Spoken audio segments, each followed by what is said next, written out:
Hallo und herzlich willkommen bei mir auf Kitschwitch und auf meinem Fast-Schnittbad. Heute haben wir wieder ein richtig geiles Schweizer 1. August Kitschwitch-Style-Rezept. Das ist etwas mega einfaches. Das ist eigentlich ein Sandwich. Aber ich habe Burgerbrötchen selber gemacht und die sind im Fall vegan. Echt, dass einfach meine vegetarische Crowd auch wieder mal abgeholt ist, wäre geworden.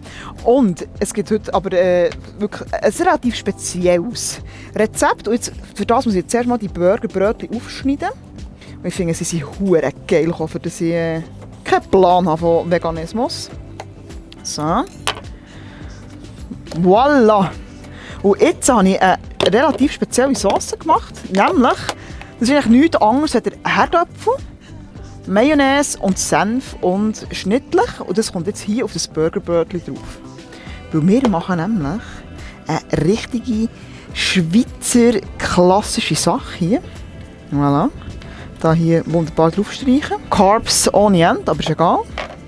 Dann haben wir hier einen richtig geilen Bauernhammer vom Metzger. Eine Schönheit. Einfach eine Schönheit.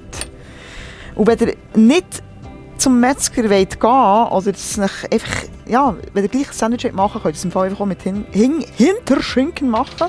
Aber mit Bauernhammer ist es so richtig geil. So. Vor allem frisch aufgeschnitten. Ist eine liebe Story. Ja, Handwerk, schön. Dann haben wir hier dürre Bohnen.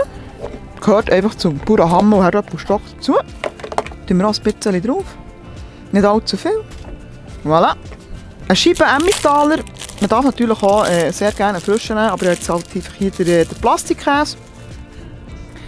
Drauf. Hey, sorry. Also geht es noch schweizerischer? Einfach nicht, oder? Das ist einfach ein Bauernhammer Herdöpfelsalat-Sandwich. Richtig geil. Voilà. Kannst du tiptop mitnehmen. Und mal reinweisen. Oh. Menü, ist geil. Ist echt geil. Du musst experimenteller werden mit Sandwiches. Richtig gut. Und ja, für euch hat das Video gefallen.